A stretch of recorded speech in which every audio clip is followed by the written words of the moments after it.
All right, so our presentation is on increasing the federal budget for women's health in correctional facilities. And so my name is Grace Nielsen, if everyone else wants to introduce themselves. My name's Brooke Phillips. I'm Cheyenne Smith. And I'm Sydney Coffey. So we'll go ahead and just do a brief little background of our social problem, who it affects, the target population, those sorts of things. So there are currently over 1.2 million women under the supervision of the United States correctional system in the United States. This is a 700% increase since the 1980s. Meanwhile, over the past 40 years, incarceration rates of men have been decreasing. Of these women that are incarcerated, Indigenous, Black, and Hispanic women are disproportionately represented within the correctional system in comparison to white and Asian women. On average, 43 of 100,000 women are incarcerated, and here we can see a few statistics where Native American women, Black women, and Latina women are overrepresented, over 43 of the 100,000 women who are incarcerated. So when reading these statistics, it is important to consider how additional factors may disenfranchise African American, Native American, and Hispanic women. Do disproportionate incarceration rates increase the likelihood of Black, Indigenous, and Hispanic women developing chronic diseases? Do racially insensitive healthcare practices continue within correctional facilities? We don't have the answer to these questions, but it is important to note that systematic inequalities in other systems within the United States may exacerbate the issues that we discussed today. It's also interesting to note that Missouri ranks 14 out of 50 in terms of states with highest female imprisonment. As of 2019, Missouri is 70% higher than the national average. So just for fun, we've got a little pop quiz to see maybe how much you've heard of this social problem before. So which of the following are women who are incarcerated at higher risk of than the general public? We've got a few options here. We've got gynecological conditions, trauma, mental health conditions, and substance abuse disorder, breast and cervical cancer, chronic disease, sexually transmitted infections, and nutritional deficiencies. And I'll go ahead and give you a second to look over those and maybe think about it. All right, so if you answered any of those 6, you are correct because it is all of the above. In comparison to incarcerated men, incarcerated women are more likely to have nutritional deficiencies as well as a mental health diagnosis. Here we can see incarcerated women are almost twice as likely to have a mental health diagnosis as an incarcerated man. In comparison to all of society, women who are incarcerated are more likely to have gynecological conditions, have breast and or cervical cancer, experience trauma, which is up to 90% of incarcerated women in some studies, have sexually transmitted infections, have unintended pregnancy and less access to contraceptives, as well as hypertension, hepatitis, and other forms of cancer. So when reviewing these statistics, it is important to note that none of these are reviewed with judgment. Rather, mention of these statistics is used to ask proper questions when evaluating healthcare systems within correctional institutions. Are incarcerated women with diagnoses receiving the proper medication? Would better testing among correctional institutions decrease the risk of chronic diseases? And are women receiving proper treatment for their conditions while they are incarcerated? All right, so I think we may be on the wrong side if you want to go back just one more. So sorry. No, that's okay. So whenever we were doing, our several papers, whether that be the intervention paper or the assessment paper, we found that there are several areas within the healthcare system, including like within prison systems, that could be improved upon. And so a lot of those included ongoing prenatal care, the employment of staff to execute the daily functions required to keep up these resources, as well as a lack of mental health services. And so, all encompassing within those health services, one of the biggest challenges was finding staff to, see those things out and making sure that those women and those men have the people needed to execute the services for them. And so according to the American Civil Liberties, as of 2019, the amount of women who were incarcerated actually grew 800%. And so With all of that information, we found that an incredibly high amount of women within the US prison system are deprived of these basic healthcare necessities, and that increases rates of homelessness, recidivism, miscarriage, suicide, and birth complications, making that our problem statement and making that kind of the focus of the rest of the presentation.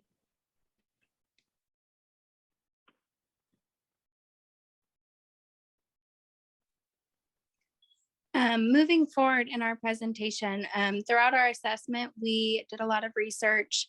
Actually had quite a bit of trouble finding a specific local organization that works with the population, the targeted population of our intervention. But we did manage to come across the Fulton Community Supervision Center. This center is located in Fulton, Missouri, and it serves a population of 12,600 people. The community of Fulton also serves similar services such as the Fulton State Hospital, the Fulton Treatment Center, the Kramer Therapeutic Center, and the Fulton Reception and Diagnostic Center. There are also multiple types of capital that is offered by this community. Some examples of physical capital include improvements to their wastewater treatment plan. They recently just had a major addition to the Fulton State Hospital as well, to kind of improve patient and employee safety, to kind of separate their facilities a bit. There's different tiers in their facility, depending on the intensity of the crime and needs of the patients there. So they were able to give that center an addition to help that. Their economic capital kind of included some different housing options for lower income households, and also some informational capital included. They have two colleges. One is the William Woods University. That one is a public university. And they also have Westminster, which is a private university. There's two private schools that are more so religion-based as well. And they have one public school system, which is known as FPS. And then a little bit more about the organization itself. This organization is actually ran by the Missouri Department of Corrections. They do use the administrative theory of management, which just kind of means that they employ like several different people. So probation and parole officers, counselors, and advisors. Each of them have their own specific authority, but they do, each level supervises the role below. They also have the mission statement of improving lives for safer communities. They also provide gender and trauma-informed approaches, which kind of is utilized in their 4-phase program, in which they have different objectives of either cognitive interventions, different housing plans, employment readiness programs, substance abuse services, and family reunification services. With these programs that they have implemented, which will be talked about more on the next slide, all of these services that they've been able to offer previously incarcerated women have shown like drastically improved rates of recidivism. So that's kind of what we'll be talking more about throughout our presentation. Now for just a little bit more about the capacity for change that the Fulton County Supervision Center does. So we're going to talk a little bit about what they offer and what their programs are, and kind of how the Supervision Center works, and how we would like to see those programs implemented in other incarceration facilities. So the Fulton County Supervision Center can support up to 40 women at once. They do partner with multiple agencies and educational institutions to research programs and classes and all sorts of kind of activities that benefit the current and former inmates. For example, they implemented yoga classes as a form of mental health rehabilitation for those with recent substance abuse disorders as a result of a research study with SLU, which is St. Louis University. And our goal is that we would like to see more of these types of programs and classes offered within offered within more of federal programs. So going to what we're going to collaborate with, we would like to see more of the programs implemented in other criminal facilities. And then due to these programs that the Fulton County Center has added, they do have a 75 to an 80% non-reoffender rate. And since the goals of the Supervision Center include helping their residents feel valued, encouraged, supported, heard, and empowered along their journey to being the best versions of themselves that they can be, we believe that they would collaborate with us on our mission to implement these programs into different facilities.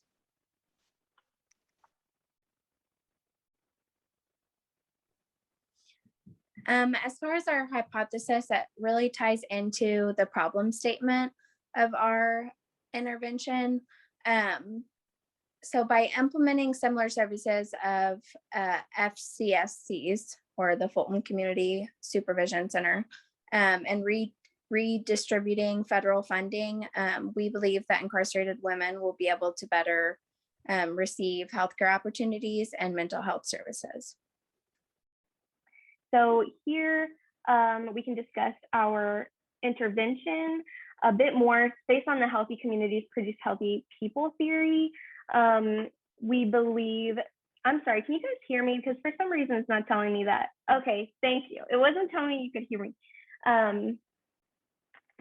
Gosh, sorry. We will utilize the community to promote the health of all members within, specifically adjusting the current federal budget to repurpose more funds for healthcare within correctional settings. It is important to engage in multiple steps to implement this intervention. To be honest, we are 4 students all studying social work. That's only one perspective.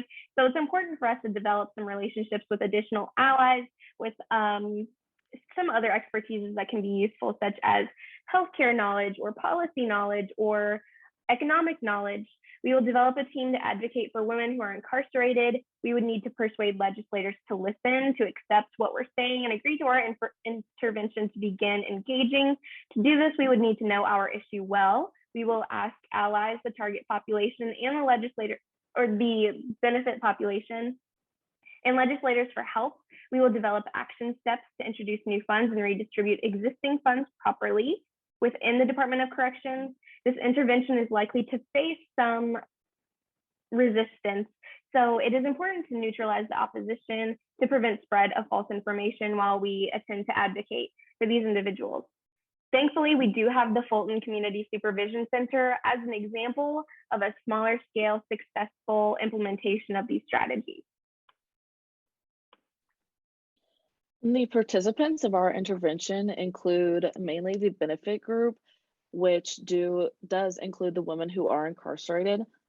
These women are our benefit group because they directly receive these services that we are trying to implement and that we would like to see implemented to improve their mental health directly, and they are on the receiving end of these programs. So along with them being the benefit group, is they are also the group who would give us feedback on how these programs are affecting them and their lives and their mental health, and seeing if they do work and seeing if they do like them, for them to move forward or make any adaptations that would need to happen. The peripheral group would include the entire community because they do benefit from the programs being offered to help the inmates be better versions of themselves. The action group would be our biggest group. This would include professionals in the areas of healthcare and policy and economics, staff of the facilities that we do want to see the programs implemented in. So that would include staff as in like the people who would run these programs or these beneficial classes. It would include the staff of the prisons and probation officers and social workers with the women. And then the women who have been incarcerated would be part of the action group as well. Their stories are the most important in getting advice from them. Nobody has walked in the shoes of those women. So what we would do would be take their advice and what they want to see, what they would think is most beneficial, work with the professionals, and see how we would maximize the benefits from these programs. And our target group would be the legislators to implement the funding into the federal budget. All right, so while it's important for us to understand how we plan to implement our intervention, it's also important for us to understand how to measure if it's working. And so for our evaluation, we decided on an effectiveness evaluation, which essentially helps us look to see if our intervention is doing what we intended it to do, and if the women within the prison system are increasing in the capacity for their physical health as well as bettering in their mental health. And so with this, the effectiveness evaluation is basically going to justify the increasing in the funding. And so our method for this would be pre and post test. And so we would use the Beck Anxiety and Depression Inventory. And I'm not sure if anyone is familiar with this, but it's essentially two separate surveys that have women answer, I believe, around 40 questions each. And that lets us see how much they are or how little they are experiencing anxiety and therefore depression. And so this would help us gain an understanding of how their mental health is. And then they would take a general health survey to understand and to answer all of those physical health questions. And so they would do this coming into the prison system and then when they leave the prison system as well. And that would basically give us a chance to compare the two pieces of data, and if women are seeing decreased mental health issues or increased, and that applies to the same as physical health. All right, and so while there are a bunch of stages of evaluation, we're just going to kind of go through each of them. That way we understand exactly how this evaluation will play out. And so our goal was to increase the quality of life and reduce recidivism rates of inmates once they leave the prison system. And so it's really important that we do talk about women's mental health as well as physical health, but at the end of the day, we're trying to reduce the rate of recidivism. And so that's going to be what's used as our measurement, as well as increased quality of life as seen in those post-test results as we kind of just talked about. So as Cheyenne said, our benefit group is going to be the women that are incarcerated. And so that's kind of where we're taking our sampling size from. And so it's systematic sampling, which basically takes the entire population and sorts it into smaller groups. So that benefit group is what we're going to be using as the people who take those pre-tests as well as those post-tests. And so to look at recidivism rates, we'll then just kind of use statistics from the prison system. You know, it's public record if they are incarcerated, and so it's public record if they become incarcerated again. And so using those post-tests and then seeing kind of how they correlate with the recidivism rates. And so, as I said before, our design is post and pre-test, but then for the data gathering, that's where that statistical analysis comes in comparing rates of mental health and physical health, as well as the reincarceration rates. And so with analysis, that's what's called a bivariate analysis. So it basically takes those two variables and looks at them to see if there's causation or correlation. And so if there's causation, that means that lowered mental health scores, meaning better mental health and better physical health, lead to lower rates, or vice versa, meaning that worse mental health and worse physical health conditions could lead to higher reincarceration rates. Or it could be correlation, meaning that while both of these rise, they may not be the cause of one another. They simply just rise together or lower together. All right, so once we begin to understand the disproportionate health risks of women who are incarcerated in comparison to general society, it felt imperative to advocate for better funding for healthcare. The Fulton Community Supervision Center is an example that an individual's health affects the health of the community. FCSC also demonstrates the ability to improve an individual's health within a correctional setting, that this is certainly possible, that our intervention could improve the lives of women who are incarcerated by giving them more opportunities. After developing allies, we will advocate to legislators to adjust the government budget to model the Fulton Community Supervision Center's focus on holistic health.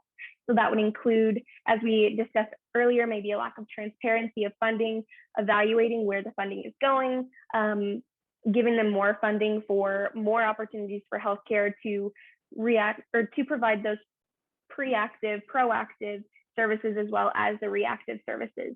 After its implementation, we will continue to evaluate its success with feedback from women who are incarcerated and effectiveness evaluations via those evaluations that Grace just mentioned a slide ago.